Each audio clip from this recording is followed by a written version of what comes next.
김희주 나오세요. 지난번에 선생님이 이거를 거기 다 따르라 그랬잖아요. 희주가 100점 맞았어요. 자, 선물. 네.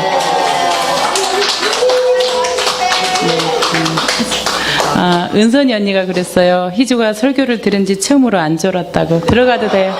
들어가도 돼요.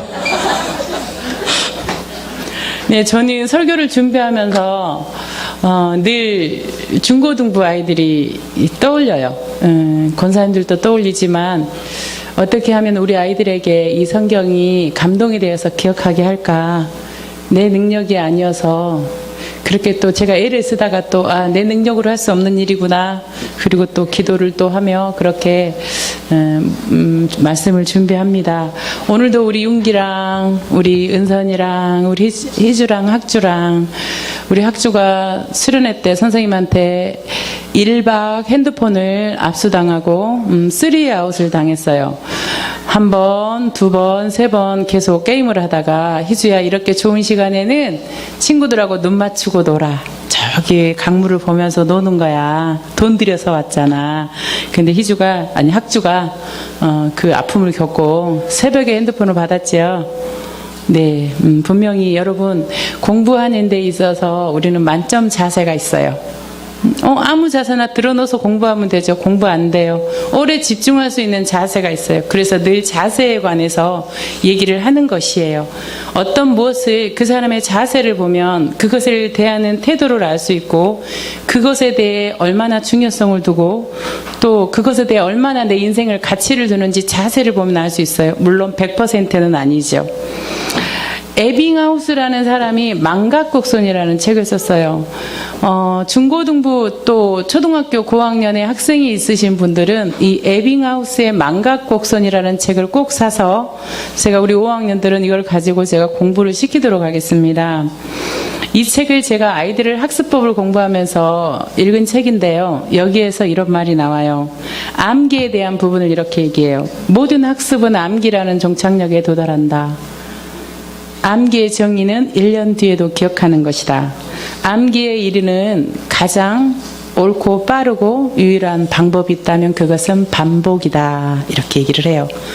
한 번 듣고 기억하는 사람도 있죠. 그런 사람을 우리는 천재라고 하지요. 모든 사람의 보편타당한 사람은 암기에 대해서 반복하면 된다고 이 책은 이야기를 해요. 실제로 저도 이렇게 공부했고 이 책을 읽어보고 내가 이렇게 공부했는 게 이런 과학적인 방법에 의해서 내가 찾아갔구나 그런 생각도 해보았습니다. 여러분 어쩔 때 우리는 기억합니까? 어쩔 때 물론 반복이 중요하지만 기계적인 반복은 우리는 기억할 수가 없어요. 잘 이해를 하거나 가장 기억하는 좋은 방법은 언젠가 제가 설교 때 말씀드렸어요. 감동받는 것. 그런데 우리가 피타고라스 미분 적분에 감동받을 수 없잖아요. 그래서 반복해야 합니다. 역대기를 통해서 하나님은 70년 동안 바벨론 포로 생활에서 얻어먹고 거주 이전의 자유를 박탈당하고 인간이 갖고 있는 모든 자존감을 상실한 이스라엘 백성에게 이제 너희들의 인생의 기준은 하나님의 능력이다 라고 반복학습을 시작하십니다. 또 그 안에 하나님의 지극한 사랑을 이제 감격으로 또 기억하게 하고 그런 시나리오가 역대기를 통해서 이제 펼쳐집니다. 또 2018년 9월 16일 오늘을 살고 있는 저와 여러분에게도 말씀하고 계십니다. 설교를 통해서 큐티를 통해서 우리의 교제와 맛있는 고등어찌개를 통해서 하나님께서 우리에게 오늘도 반복하게 하시는 그 메시지는 무엇일까요? 외워졌는지 안 외워졌는지 어떻게 할 수 있을까요? 시험 보면 알아요. 여러분이 여기에서 이 설교가 하나님의 말씀이 계속 반복돼요. 너희들은 하나님의 능력으로 사는 거야. 다윗이 그 많은 전쟁을 했는데 하나님이 다 붙였잖아. 손도 안 대고 코 풀었잖아. 내가 한 거야. 전쟁은 하나님께 나한테 속해 있어. 너희들은 그걸 봐.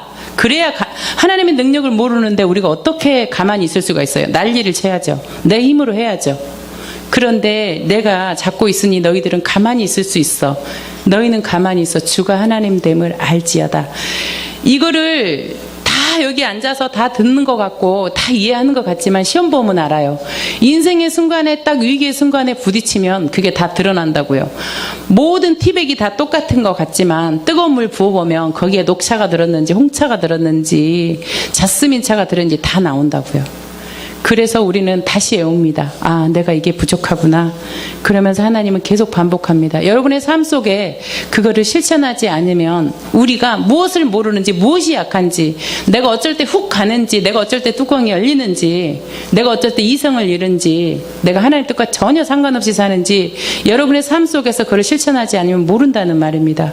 그렇게 우리는 시험으로, 테스트로 우리가 암기되어 있는지 아닌지 알 수가 있습니다.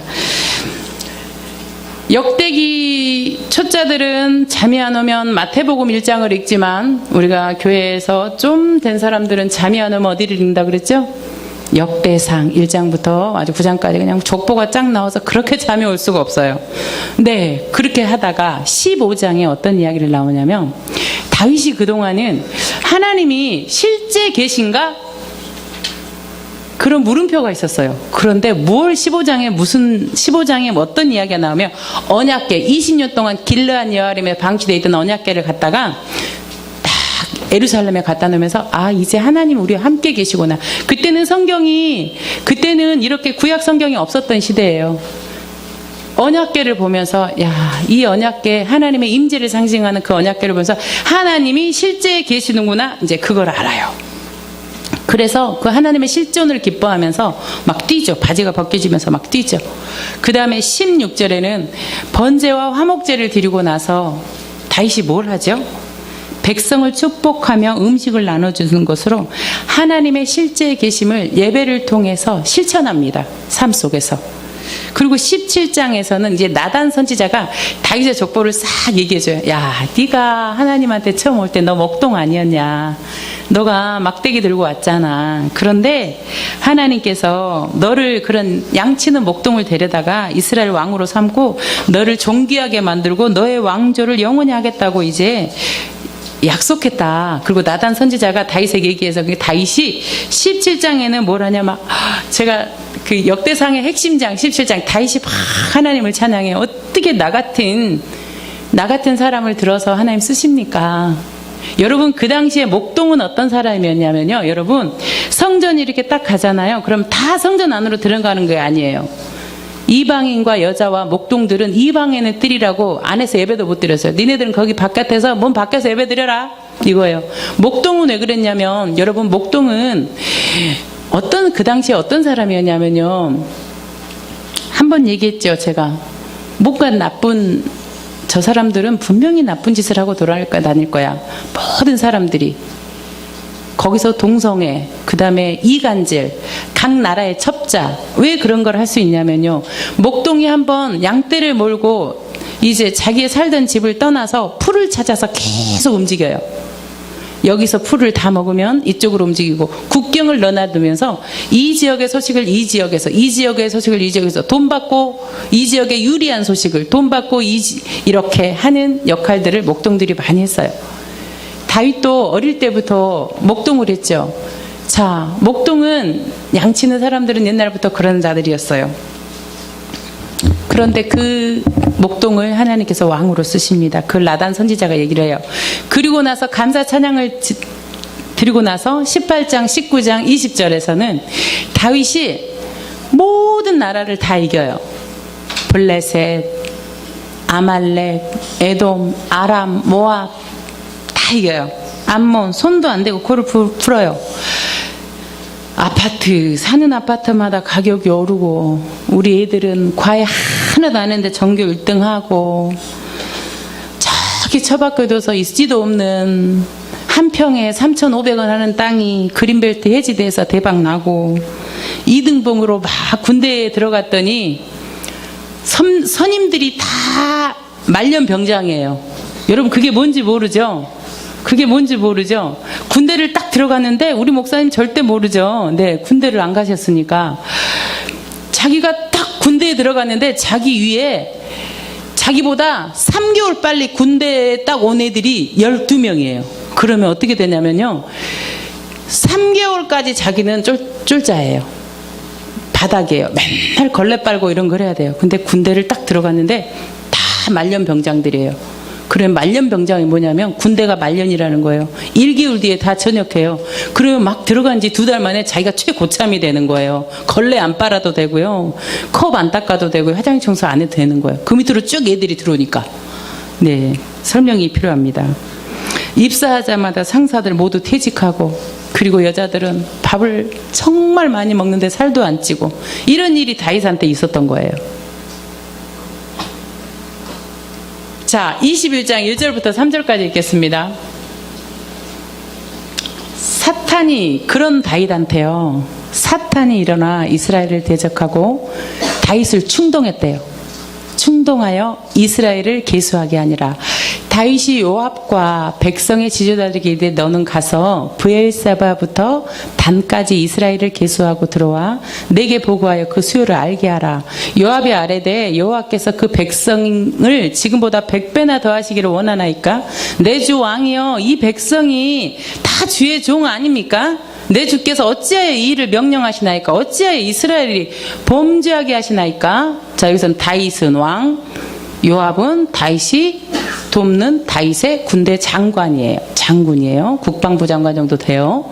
자, 보세요. 그렇게 대박난 다윗의 인생에 전쟁마다 다 이겼어요. 하나님이 그렇게 붙였다고 해요. 전쟁은 하나님께 속한 것이라고 고백했던 다윗에게 이제 사탄이 일어나 이스라엘을 대적하고, 다윗은 책임이 없네요. 지금 뭐 하라는 소리예요? 야, 요압 너 와서 인구조사해, 이런 이야기예요. 인구조사 이야기예요. 이 인구조사는 성전터를 사는 걸로 완성이 되는데요. 자, 다윗이 요압한테 시켜요. 인구조사해. 그런데 1절에 뭐예요? 사탄이 다윗을 충동했대요. 여러분, 충동이라는 거는 뭔지 아세요? 그 사람의 동기가 아무것도 없을 때는 충동하지 않아요. 충동질을 하죠. 그 사람의 불씨가 요만큼 있을 때 팍, 충동은 뭐냐면 불을 붙이는 거예요. 불씨가 있을 때 부채로 막 불을 붙이면 불이 확 일어나죠. 이거예요. 그러면 우리가 자칫 봤을 때 사탄 책임이네, 다윗 책임 없네. 근데 충동이라는 단어를 보세요. 여기에서 사무엘하 24장이 지금 여기 21장하고 똑같은 내용이거든요. 반복학습하는 건데, 거기에서 여호와께다 다시 이스라엘을 향하여 진노하사 그들을 치시려고 다윗을 격동시켰다 그래요.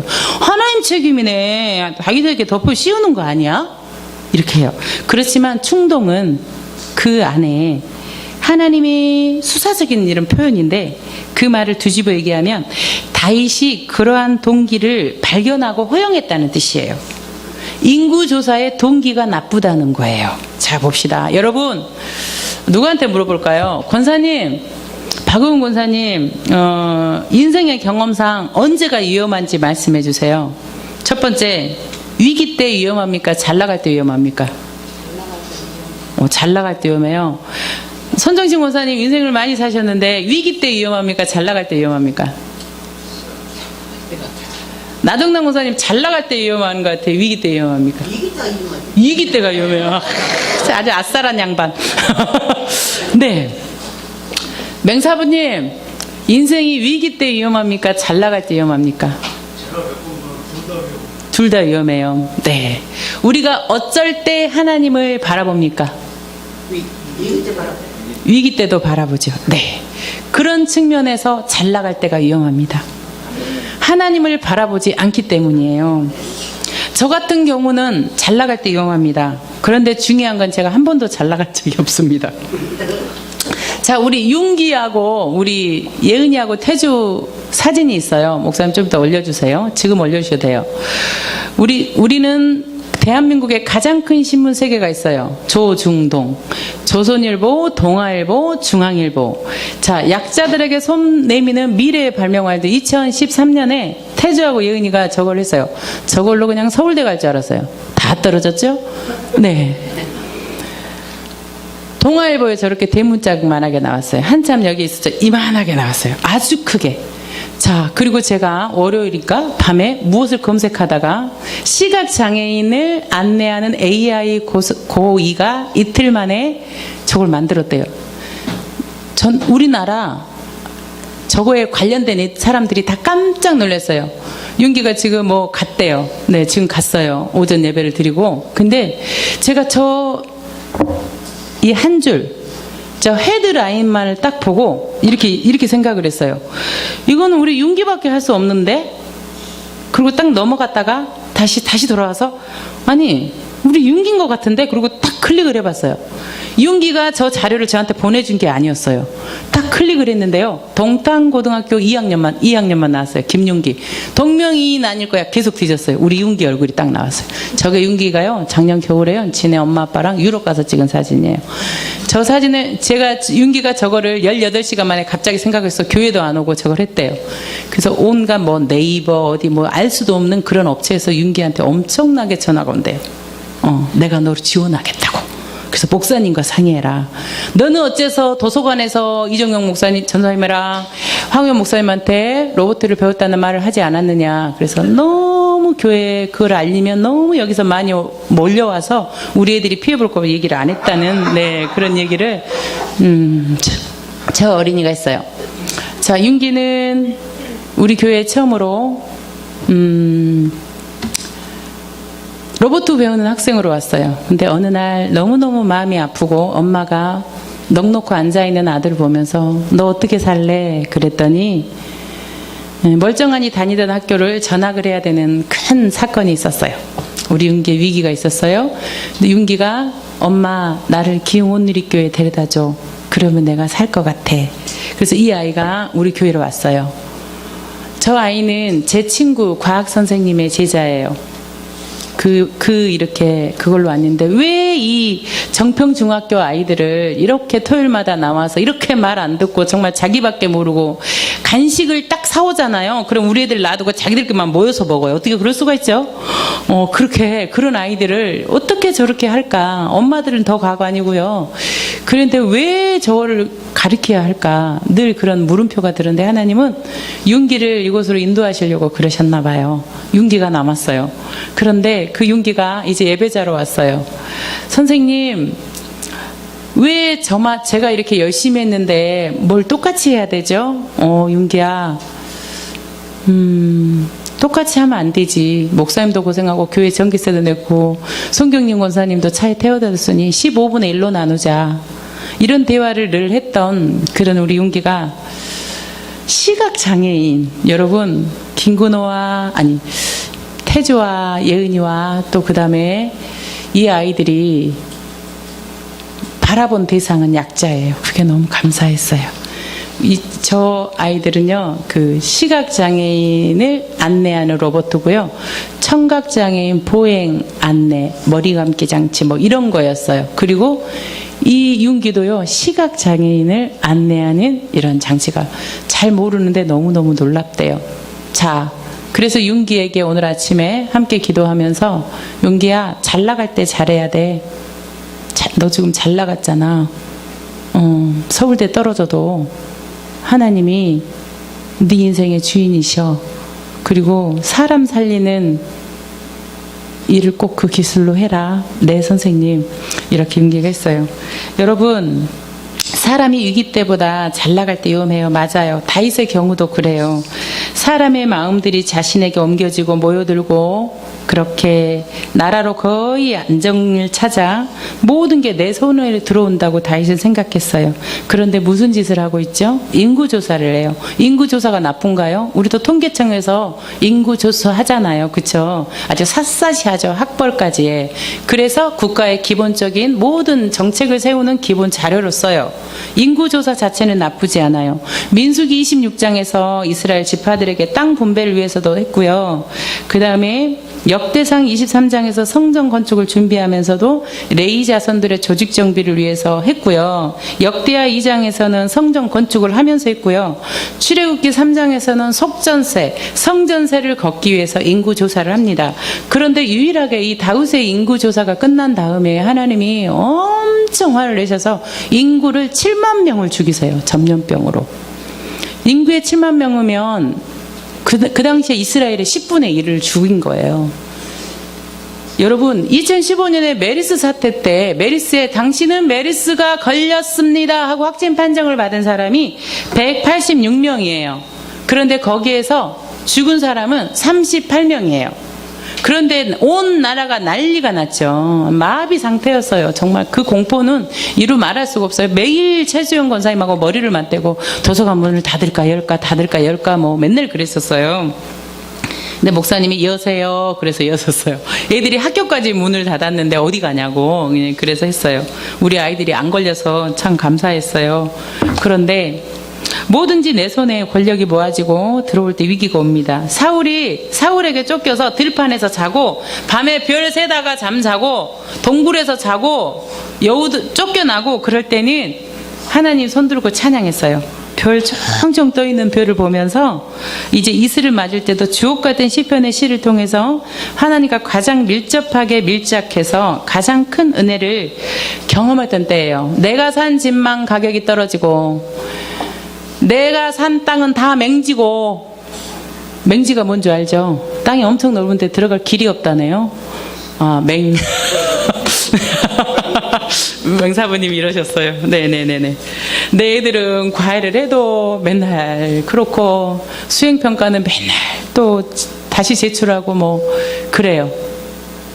그런데 그때 하나님께 무릎을 꿇는다는 것이지요.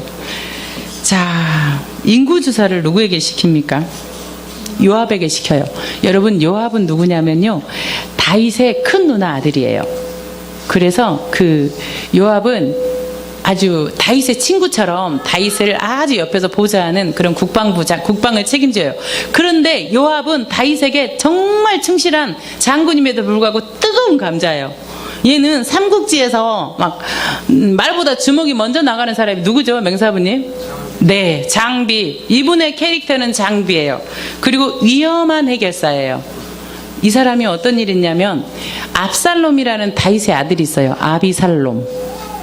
아비를 죽일 놈. 맞아요. 압살롬이 다윗의 아들인데 다윗을 자기가 왕이 되겠다고 다윗을 죽자고 덤벼요. 그런데 거기서 다윗의 둘째 누나 아들 아마사라고 있어요. 이 사람이 책사로 지휘관으로 붙어요. 왜?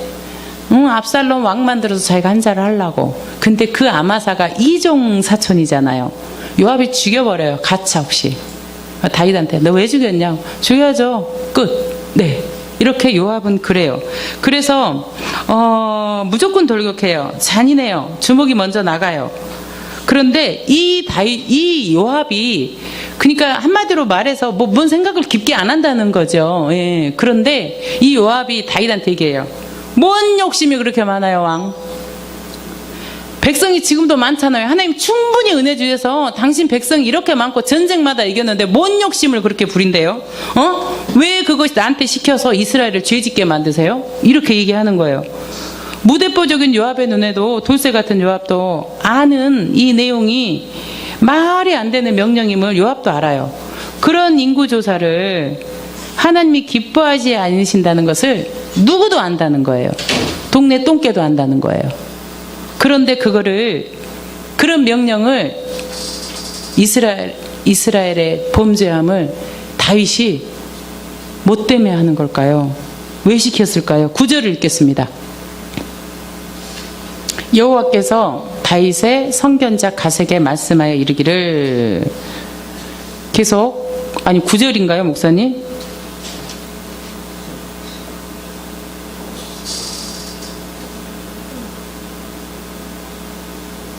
아닌데, 목사님, 칼을 뺄 만한 자, 그게 무슨, 어디에 있죠? 5장에 있어요. 네, 제가 잘못 올렸어요. 5장 보겠습니다. 5절.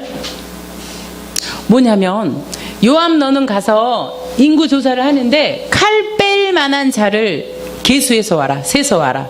칼 뺄 만한 자가 여기 누가 있나요? 여기 한번 뒤돌아보세요. 누가 칼 뺄만 하세요? 김동수 장로님? 아웃. 자, 박창순 집사님 칼 뺄만 한가요? 오케이. 자, 김재현 장로님 칼 뺄만 한가요? 못 빼. 아웃. 자, 주성이 칼 뺄만 한가요? 네, 주성이 칼 뺄만 해요. 우리 황우영 목사님 칼 뺄만 한가요? 아웃. 자, 학주 칼 뺄만 한가요? 오케이. 여자분들 중에 누구 칼 뺄만 한가요? 이인옥 집사님. 오늘 지금 축구 경기 갔어요? 네네네. 칼 뺄만한 자를 세워라 그래요. 칼 뺄만한 자를. 자, 다윗이 인구조사를 통해서 무엇을 확인하려고 했습니까? 자, 저를 보세요. 자신의 군사력, 내 세력과 내 군사력이 얼마나 될까, 어느 정도 됐나 해서 향후에 내가 이렇게 모아놓은 내 나라, 이렇게 내가 지금 하나님이 막 영원히 하겠다고 했잖아요. 이것을, 이 나라를 지키고 방어하는데 이스라엘을 앞으로 통치하는 데 있어서 무엇을 의존하려고 해요? 사람의 수, 군사력, 내 영향력이 얼마나 될까? 내가 모아놓은 칼 뺄 만한 자, 힘센 사람들이 얼마나 될까? 김동수 장로님은 안 셌다고요. 김재원 장로님도 안 셌고. 네.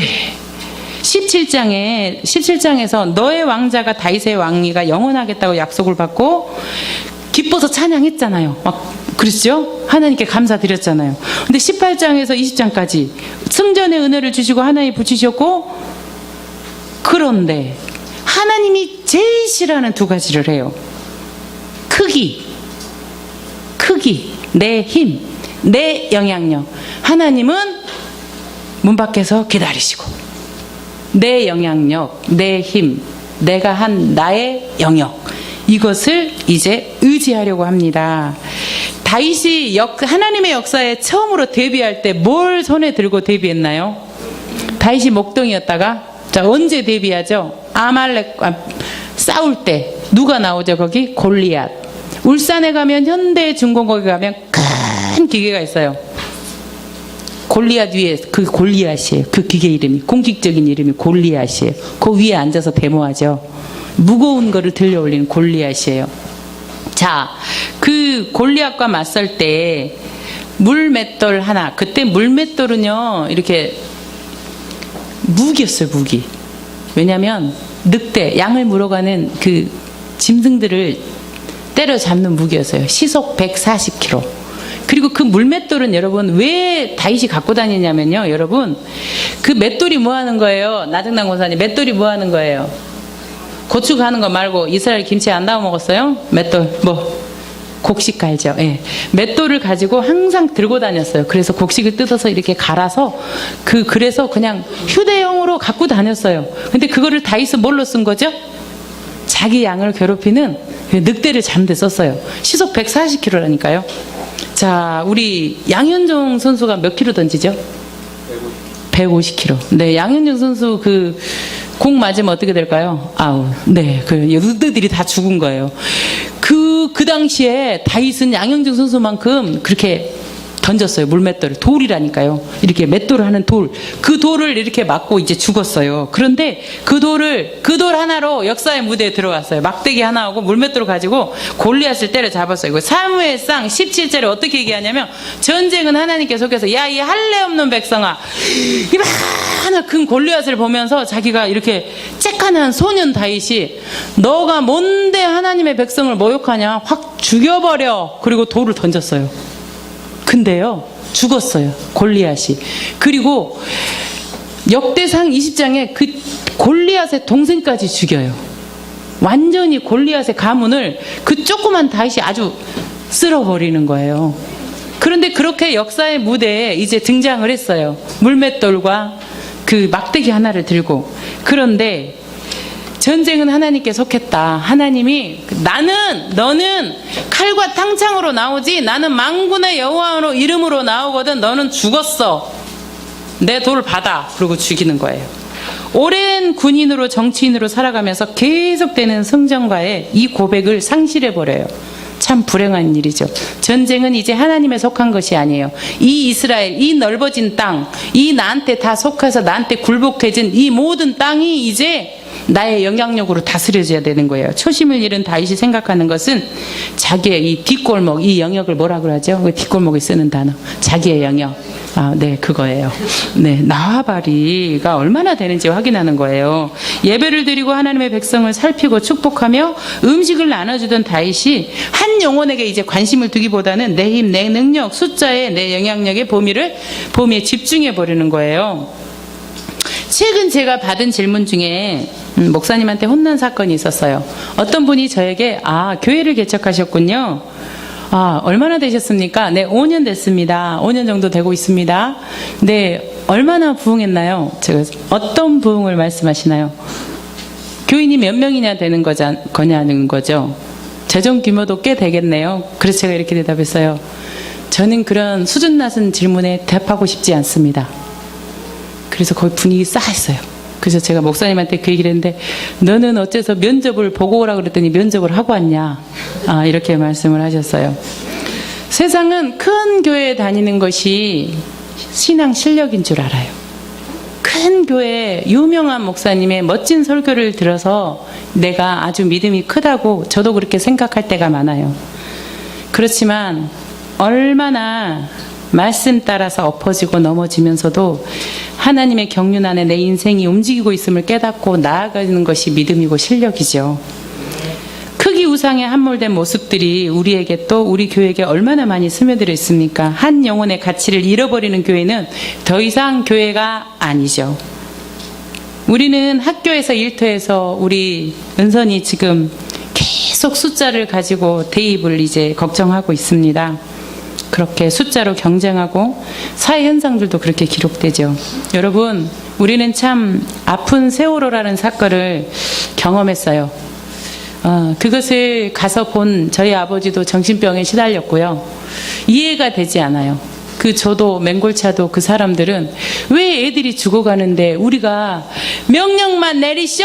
이러고 우리 아빠 말씀이에요. 명령만 내리쇼! 우리가 가서 보트로 가서 다 구해버리려니까. 이렇게 진도 사람들이 대기하고 있었지만 아무도 명령 내리는 사람이 없었어요. 국가에서 뭔 일을 하겠지. 저 애들을 살리겠지. 분명히 배가 가라앉고 있고 1시간에 넘은 시간이 있었는데 어부들이 그 주위에서 다 대기하고 있었는데 아무도 가서 구해와라 하지 않았기 때문에 못 구했죠. 안 구했죠. 그런 세월의 사건들이 지금도 많은 물음표로 남아있어요. 그렇지만 몇 년 뒤에는 몇 년도에 어느 바다에서 배가 침몰해서 몇백 명이 죽었다. 이 한 줄로 기록될 것입니다. 그러나 그 참 바다 속에서 숨져간 한 아이 속에는 어마어마한, 정말 우주보다 더 어마어마한 이야기가 있고 꿈이 있고 의미가, 가치가 있지 않겠습니까? 저는 그런 한 영혼 한 영혼, 우리 도서관 아이들의 한 영혼 한 영혼, 여기에서 하나님이 살기 위해서 이곳에 모인 여러분의 한 영혼 한 영혼을 몇 명이나 부흥됐습니까? 이렇게 말하는 게 너무 자존심 상했어요. 그 우주 같은 이야기에. 그래서 그런 수준 낮은 질문에 대답하고 싶지 않다고 얘기를 했어요. 교회마저 그러면 안 되겠죠. 한 영혼 한 영인 사람이 잊혀지고 모든 게 숫자라며 기억되는 그런 현실을 우리가 거부해야죠. 그래서 우리 예수님이 끈질기게 강조했던 것이 양 한 마리예요. 목사님 사진 올려주세요. 내가 목자고 너희들은 양이다. 저 길 잃은 양 한 마리를 저렇게 다른 양 놔두고 구하러 가세요. 그리고 안고 기뻐하세요. 네가 돌아왔구나. 내가 너를 구했구나. 하나님은, 예수님은 끈질기게 지금도 양 한 마리를 강조해요. 기흥 온누리교회가 이 시각을 놓쳐버리지 않기로 해요. 몇 명이 나왔는지가 아니라 누가 나와서 예배드렸는지, 몇 명이 예배드리지 않았는지가 아니라 누가 오늘 예배드리지 어떤 사정으로 이 자리에 있지 못하는지. 전자는 보험회사죠. 후자는 교회죠.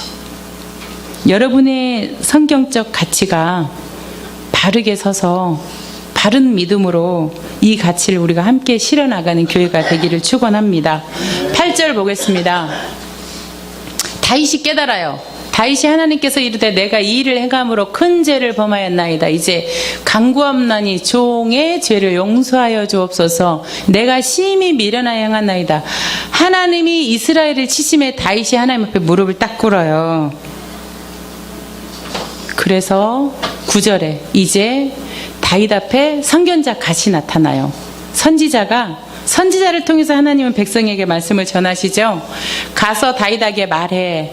내가 벌 3가지 내릴 텐데 거기서 하나 고르라고 해. 이렇게 말씀하세요. 그 갓이 와서 다윗한테 그래요.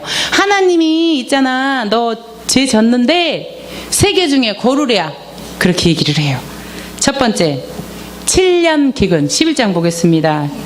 네? 3년 기근. 제가 7년이라 그랬나요? 주일학교들한테도 7년이라 그랬네요. 네, 내일 다음 주에 시정해야겠네요. 3년 기근이에요. 여러분은 언제 기근이 있었죠? 왜 내가 7년이라고 써놨냐면, 아니요.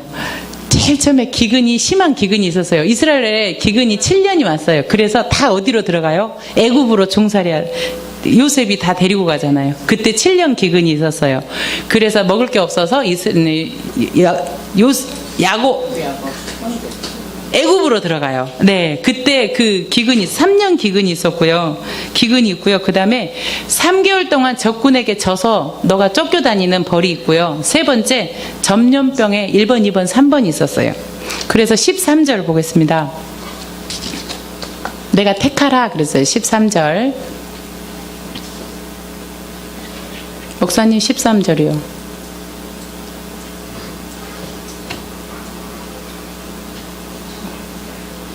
네. 다윗이 가덱에 이르되 내가 공경에 빠졌도다. 여호와께서는 긍휼이 심히 크시니 그의 손에 빠지고 사람의 손에 빠지지 아니하기로 하나님이 해주세요. 긍휼이 풍부한 하나님이 골라주세요. 그래서 하나님이 뭘 고르시냐면요. 전염병을 내립니다. 어디까지 내리냐면 단에서 브엘세바까지. 여러분, 이스라엘은 국경이 단에서 브엘세바까지가 아니에요. 단은 이스라엘의 가장 북쪽이에요. 헤르몬산 밑에예요. 그 단 밑에가 뭐이냐면 갈릴리 호수가 있어요. 그리고 가장 아래 옛날에 아브라함이 정착했던 그 브엘세바가 가장 남쪽에 있어요. 더 남쪽 사해바다도 있고 다 있는데, 이스라엘의 어떤 이야기였냐면 사람이 살 수 있는 곳, 인간이 그래도 물 마시고 밥에 먹고 농사 짓고 살 수 있는 곳이 단에서 브엘세바까지예요. 그 단에서 사람이 사는 모든 곳에 하나님이 전염병을 내려요. 단에서 모든 사람이 사는 전 영역에 다 이제 전염병을 내려요. 다윗이 의지했던 사람의 수, 영향력이 7만 명, 10분의 1이 줄어들어요. 질문을 합니다, 여러분에게. 하나님은 긍휼이 풍부하신 하나님이시라 그랬잖아요. 그런데 어떻게 전염병을 내려서 7만 명을 죽입니까? 긍휼하신 하나님이라는 말을 쓰지 마셔야죠. 그렇죠? 자, 하나님께서 출애굽기 30장 12절을 읽으시면 여러분, 하나님께서 왜 3번 인구조사를 했는데 왜 3번 전염병을 내리는지 그 근거를 알게 됩니다. 12장 다 같이 읽겠습니다. 시작. 내가 이스라엘 자손의 수요를 조사할 때 조사받은 각 사람은 그들을 계수할 때 그들의 생명의 속전을 여호와께 드릴지니 이는 그것을 계수할 때 그 중에 질병이 없게 하려 함이라. 다윗이 출애굽기에서 애굽에서 나올 때요, 인구조사를 시켜요. 뭐 하냐면 성전에 속전세를 내기 위해서, 성전에 속전세를, 생명의 속전, 생명을 누가 대신해서 한 것을 기억하면서 성전에 헌금을 하는 거래요.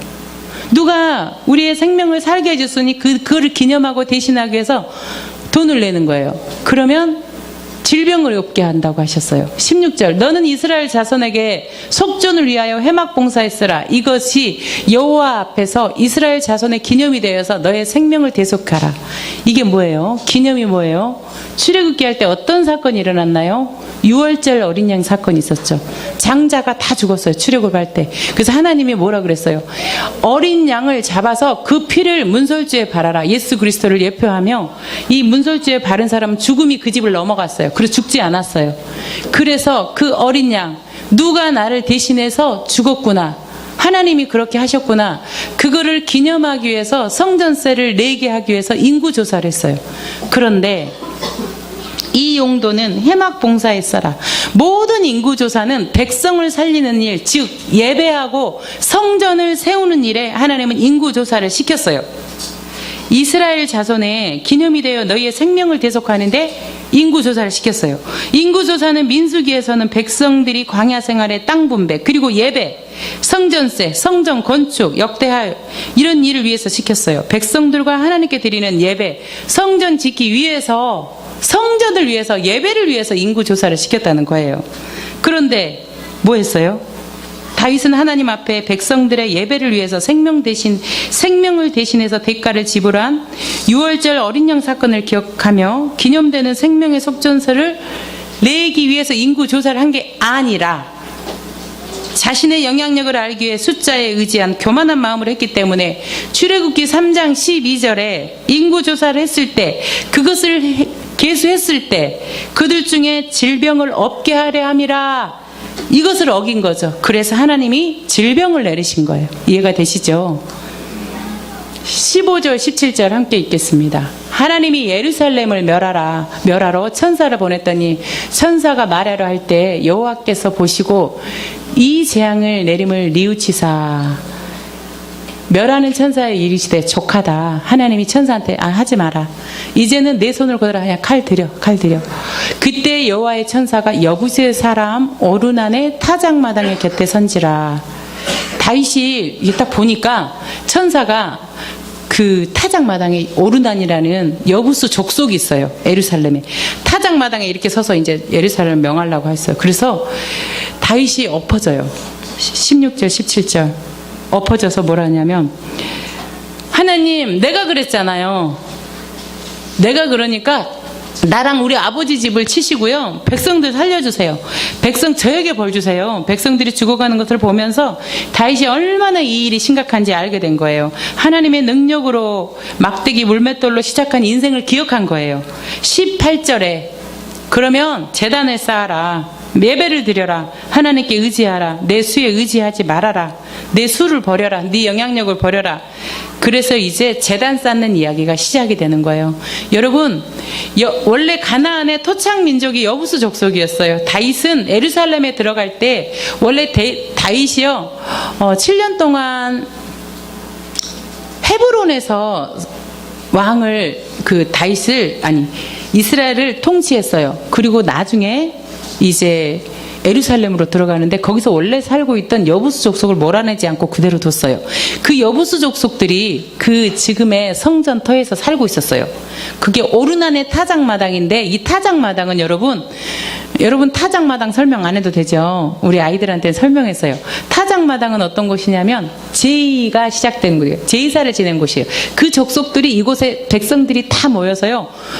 그 족속의 공동일을 의논하고요. 여기서요. 그 신들에게 제사를 지내고 좀 구별된 신성한 그런 곳이 타작마당이에요. 여기에 이제 천사가 서 있었어요. 여기서 예배를 드려라. 그랬더니 이제 여기가 여러분 사무엘하에는 이 오르난의 타작마당이 아리우나의 타작마당이라고 똑같은 말입니다. 그 지역에 아주 중요한 곳이에요. 여기에 이제 갔어요. 다윗이 22장에 다윗이 오르난 타작문으로 올라가서 이렇게 얘기합니다. 오르난에게 이곳에서 예배를 드릴 테니 이거 팔아라. 그러면 하나님께서 전염병을 걷어가신대. 그렇게 얘기해요. 23장에서 오르난이 이렇게 대비해요. 여기 있잖아요. 이거 있잖아요. 타작하는 기계랑 이런 거 땅이랑 다 가지세요. 한 나라의 왕이 자기의 영역에 와서 내가 여기서 나라를 위해서 중대한 내가 의식을 치르겠다. 이렇게 말을 했는데 다 가지세요. 이렇게 얘기해요. 오르난이. 그랬더니 오르난은 하나님을 믿는 사람이 아니에요. 그래 다 가지세요. 그 왕에게. 그리고 24절에서 다윗이 이렇게 얘기해요. 그냥 공짜로 다 가지세요. 이렇게 얘기하니까 오르난에게 이렇게 아니다. 내가 반드시 상당한 값을 지불하겠다. 여호와께 드리려고 내 물건을 빼앗지 않겠다. 이렇게 얘기해요. 값없이 번제를 드리지도 않겠다. 내가 예배 드리는데 내가 회복되는데 내 죄를 사해지는데 대가를 치르겠다. 그리고 금 600세겔을 주며 그 오르난의 타작마당을 삽니다. 그리스도께서 이제 모든 예배의 속성은 대가가 치러야 돼요. 번제를 드렸잖아요. 옛날에 비둘기, 순양, 이렇게 소 막 다 드렸잖아요. 예수 그리스도도 그 대가를 여러분 치르셔서 여기에 지금 앉아 계신 거예요. 26절 다윗이 거기서 여호와를 위하여 제단을 쌓고 번제와 화목제를 드려 여호와께 아뢰더니 여호와께서 하늘에서부터 목소리 없어졌어요. 하늘에서부터 번제단 위에 불을 내려 응답하셨대요. 예배 드릴 때 하나님이 응답하셨대요. 제사를 드림으로 예배를 드림으로 재앙이 이제 끝이 납니다. 그러면서 28장 이때 다윗이 여호와께서 여부스 사람 오르난 타작마당에서 응답하심을 보고 거기서 제사를 드렸다고 이렇게 이제 다윗이 고백을 합니다. 역대상 22장 1절을 보겠습니다. 역대하 역대상 22장 1절을 보겠습니다. 다윗이 이르되 이는 여호와 하나님의 성전이요 이는 이스라엘 번제단이라. 어디가? 아리우나의 타작마당이 대가를 치렀어요. 공짜로 다 가지세요. 아니야. 내가 내 죄를 사함 받는데 내가 대가를 치를 거야. 이렇게 그래서 금 600세겔을 주고 이제 그것을 삽니다. 그래서 이곳이 성전이요 여기가 번제단이다 이렇게 얘기를 합니다. 여기가 교회다고 얘기합니다. 다윗 왕 때에는 성전이 건축되지 않습니다. 그런데 다윗이 고백해요. 오르난의 타작마당에서 번제를 드리고 재앙이 그친 거기서 제단을 쌓고 여기가 성전이다 여기가 번제단이다 말씀하십니다. 역대하 3장 1절 이렇게 시작합니다. 역대하는 뭐죠? 솔로몬이 이제 성전을 건축해요. 다윗이 성전을 터도 사놓고 백양목도 사놓고 금도 다 사놓고 준비해 놓으면 솔로몬이 성전을 짓습니다. 읽겠습니다. 시작. 솔로몬이 에루살렘 모리아산에 여호와의 전 건축하기를 시작하니 그곳은 전에 여호와께서 그의 아버지 다윗에게 나타나신 곳이요 여부스 사람 오르난의 타작마당에 다윗이 정한 곳이라. 여러분, 다윗이 타작마당을 사놓은 곳이 솔로몬이 성전 지은 곳이고 거기가 어떤 산이라 그랬어요? 모리아산. 또 이거를 성전산이라고도 해요. 다 같은 말이에요. 다 한 곳이에요. 자, 여러분 여기가 모리아산이라고 하네요. 모리아산 하면 생각나는 사람이 누구죠? 아브라함, 이삭이 나요. 여러분 교회를 지금 막 나오신 분들은 잘 모르는데요. 모리아산은 거기서 아브라함이 아주 늙어서 얻은 그 아들 이삭을 브엘세바에서 막 새벽에 이렇게 올라가서 에루살렘에 가요. 에루살렘 그 성전터가 모리아산이에요. 거기서 이삭을 바치죠. 하나님께 예배 드리면서 제물로 바쳐요. 그리고 딱 죽이려고 하는데 아들을 각을 뜨려고 하는데 하나님이 뭐라 그러세요? 창세기 22장 2절 여호와께서 이르시되 내 아들 내 사랑하는 독자 이삭을 데리고 오라. 데리고 모리아 땅으로 가서 내가 내게 일러준 한 산 거기서, 오늘 설교 제목이 뭐죠? 거기서 그를 번제로 드리라. 거기서. 이곳이 번제단이라고 다윗이 고백하죠. 여기가 성전이라고 고백하죠. 그 모리아산 거기서 번제를 드리라. 우리가 이렇게 솔로몬도 거기서 성전을 짓고 다윗도 거기서 이곳이 번제단이라고 고백합니다. 하나님께서 완전히 역사를 통치하시는 거예요. 하나님께서 예루살렘을 멸하려고 칼을 뽑았는데 거기가 천년 전에 아브라함이 이삭을 바친 곳이에요. 하나님의 언약이 거기서부터 시작되었는데 내게 친히 이삭 대신 죽일 어린 양을 준비하리라. 이게 무슨 말이에요? 오늘 몇 번 문제죠? 여호와 이래. 내가 직접 준비한다. 내가 쓸 제물은 내가 직접 준비한다. 아들 죽이지 마라. 그래 여호와 이래. 하나님께서 미리 준비하신다. 이게 여호와 이래예요. 약속하신 그 산에서 거기서 성전이 세워지고 이제 또 유다가 망가지면서 무너지고 귀환에서 수룹바벨의 총독에서 재건되고. 여러분 성전 하는데요. 성전은 3번 건축이 돼요. 첫 번째 솔로몬이 건축하고요. 그 솔로몬은 건축해서 373년 동안 거기서 이스라엘 백성들이 솔로몬의 성전에서 예배해요. 그 다음에 무너지죠. 유다가 망할 때 무너져요. 그리고 유다가 바벨론 포로에서 다시 돌아올 때 스룹바벨의 총독에서 다시 재건이 돼요. 그리고 그 재건이 되는 그 성전이요 또 무너져요. 그런데 언제 다시 지어지냐면요, 예수님이 오시기 전에 한 80년? 아니 80년? 아니 20년 전에, 예수님 오시기 20년 전에 헤롯이라는 건축 왕이, 로마의 왕이 유대 사람들의 마음을 자기가 얻으려고, 유대 사람들은 뭘 제일 좋아하지? 이스라엘 사람들은 성전을 제일 좋아하네? 그러면 내가 여기다 성전을 지어서 이 이스라엘 사람들의 마음을 얻어서 내가 영원히 여기서 집권해야지. 그리고 성전을 지어줘요. 그런데 어떤 로마의 티투스 장군이 이스라엘에 쳐들어왔는데 어떤 소문이 있냐면 있잖아. 이 성전이 있잖아. 무너졌는데 불탔는데 그 성전에 금이 되게 많았대. 그래서 그 금들이 불타면서 다 녹아갖고 벽돌마다 스며들어 있대. 이 소문이 쫙 퍼진 거예요. 성경에 벽돌 한 장도 안 남기고 성전이 다 부서진다 그랬잖아요. 그래서 로마의 병사들은 정을 들고 전부 벽돌을 쪼개기 시작해요. 금 나와라 뚝딱 하면서. 그게 금 나와라 뚝딱이에요. 그래서 벽돌이 다 무너져요. 지금 성전을 둘러싸고 있는 그 겉벽이 여러분 이스라엘 가면 통곡의 벽이라고 있어요. 막 사람들은 거기다가 막 기도를 놓고 막 거기가 절인 줄 알았어요. 막 기도 제목 올려서 막 그 구멍마다 다 꼽아놓고 들어갈 데가 없어요. 그래서 어떻게 한 줄 아세요? 남의 거를 빼내요. 그리고 내 거를 집어넣어요. 막 그리고요 막 무동을 태워서 막 위에다 찔러요. 그러면 하나님께 더 가까운가 봐요. 그리고 여러분 인터넷에 딱 보면 자 제4성전 예루살렘 4번째 성전을 딱 치면 트럼프가 나와요. 지금 그 성전터에 뭐가 있냐면 황금색 모스크가 있어요. 모스크는 뭘 상징하죠? 이슬람을 상징해요. 이슬람이 거기를 딱 누르고 있어요.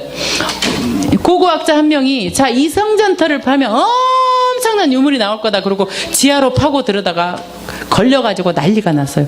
살짝만 긁어도 유물이 나오는 곳이에요. 아무도 손을 못 대고 있어요. 전 세계 전쟁이 유대교와 기독교와 이슬람교가 전쟁이 나는 다 거기가 시초니까 거기가 그 3대 종교의 발상지기 때문에 누가 건들면 난리가 나요. 근데 트럼프 대통령이 예루살렘을 딱 여기는 기독교 그걸 딱 인정을 해버리니까 또 막 대포 쏘고 난리 났죠. 미사일 쏘고. 네, 그게 그런 사건이에요. 근데 그렇게 성전은 그 터가 그런 터예요. 예루살렘 성전 건축 자리가 모리아산이고 오르난의 타작마당이고 다윗이 예배드린 그곳이에요. 그런데 여기가 하나님이 이 역사를 통해서 완전히 통치하신다는 거예요. 재밌지 않아요? 성전이 다 무너지면서 그 근처에서 누가 죽어요? 예루살렘 골고다 언덕에서 예수님 거기입니다. 거기서 하나님의 언약이 이루어집니다. 예수님께서 거기서 골고다 언덕에서 번제물이 되신 거예요. 거기서부터 성전을 통하여서 성전이신 예수님을 통하여서 우리에게 생명의 속전을 다시 지불하신 것이에요. 다윗의 모든 일생은 예수 그리스도의 오심과 부활로 마무리가 되고 완성이 됩니다. 실수하여 백성이 어려움을 처하게 하는 다윗의 공고한 인생의 그림을 그것으로 인생이 끝나는 것 같지만 성전을 준비하며 다시 번제단을 쌓으며 예배를 드림으로 이제 성전으로 오시는 예수 그리스도를 통해 회복하고 있습니다. 이것이 참된 예배의 회복입니다. 자, 우리는 오늘 황태주, 김예은, 그 다음에 이용기를 보면서 제가 이 아이들을 위대하다고 했나요? 위인화시켰나요? 다윗을 성경이 전쟁 다 이겼으니까 다윗왕 짱. 이스라엘의 국기에 다윗의 별이 있잖아요. 그렇게 다윗이 위대한 왕이었지만 하나님은 그 인생이 공고하다는 걸 말씀하십니다. 성경의 역사는 인간을 위인화시키거나 인간을 칭찬하는 데 목적을 두지 않아요. 인간이 누구며 그렇게 전쟁에 이기게 해줬는데 인구조사하는 게 인간이다. 내 힘으로 살려고 하는 게 인간이다. 그럼에도 불구하고 하나님은 우리 인생에게 베푸시는 그런 일들이 어떤 것이냐 이거에서 로마서 5장 8절 우리가 아직 죄인 되었을 때 그리스도께서 우리를 위하여 죽으심으로 하나님께서 우리에 대한 자기 사랑을 확증하셨대요. 아주 도장을 확 찍었대요. 예수 그리스도를 통해서. 이러한 초점을 성경은 한 번도 흐린 적이 없으십니다. 오늘 다윗의 공고한 인생의 그림을 통해서 여러분에게 어떤 마음을 주셨습니까? 다윗은 막대기 하나 물맷돌 하나로 하나님의 역사의 무대에 나타났습니다. 사람 취급 못 받는 목동이었지만 하나님의 이름으로 만군의 여호와의 이름으로 나갔을 때 골리앗을 무찌르고 수년 동안 굴에서 자고 쫓기고 그렇게 들에서 잤지만 하나님께서는 그를 들어 이스라엘 왕으로 세우시고 다윗 언왕을 통해서 예수 그리스도를 태어나게 합니다. 말씀을 마무리하겠습니다. 하나님께서는 오늘도 우리에게 주시는 언약의 말씀 따라 길을 만드십니다. 목동이 왕이 되고 물맷돌로 거인이 쓰러집니다. 홍해가 길이 됩니다. 요단강이 길이 됩니다. 강이 길이 될 줄 누가 알았습니까? 하나님은 우리의 인생 중에서 너희가 알지 못하고 아주 비밀한 방법으로 그렇게 우리 인생을 인도하신다고 말씀하십니다. 그것을 누가 알았습니까? 홍해가 길이 될지, 요단강이 길이 될지. 내가 예수 믿고 여기에 앉아서 안 믿는 가족을 위해서 눈물을 흘릴지 내가 알았습니까? 발 디딘 사람만 알아요. 하나님의 선하심을 맛본 사람만 알아요. 물맷돌을 던진 사람만 알아요. 홍해 앞에서 울어본 사람만 알아요. 요단강에 물이지만 믿음으로 발을 확 내디딘 사람만 알아요. 그리스도인은 이 땅의 삶이 슬플지라도 그 슬픔에 묻히지 않는 자들입니다. 내 영향력이 커질 때, 인구조사에서 내 힘을 건주고 싶어질 때, 그때 예배 자리로 다시 나오는 자가 그리스도인입니다. 그렇게 모인 우리가 교회라고, 거기가 교회라고, 우리가 거기라고 하나님이 잊어버릴 때마다 우리에게 반복하셔서 말씀하시는 이유입니다. 고맙고 감사합니다. 하나님, 죄인된 우리를 위해 피 흘리시고